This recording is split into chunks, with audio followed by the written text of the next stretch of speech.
mashahidi, tunaona tunapokwenda kwenye huduma za jamii.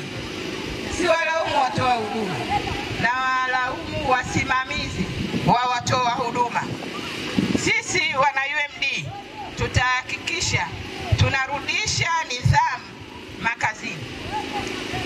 Ile tabia ya kuenda kupata huduma mwananchi ambaye ni haki yake, kumkuta mtu anaongea na simu, akimaliza kuongea na simu anapiga simu, akimaliza kupiga simu anachati.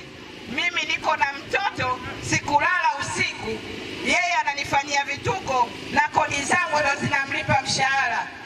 Sisi serikali ya UMD hatutomvumilia mtu wa huduma wa aina hiyo.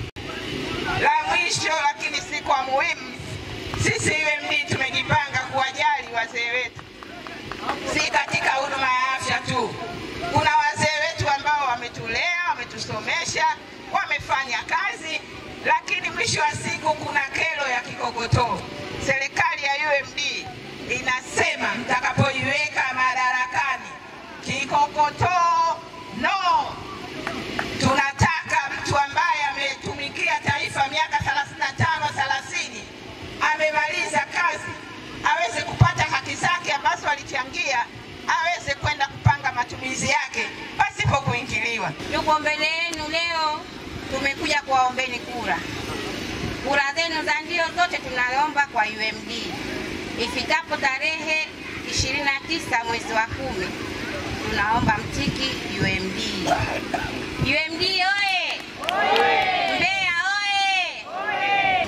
Nchi hii amani sio urithi wetu, isipokuwa amani ni itikadi yetu.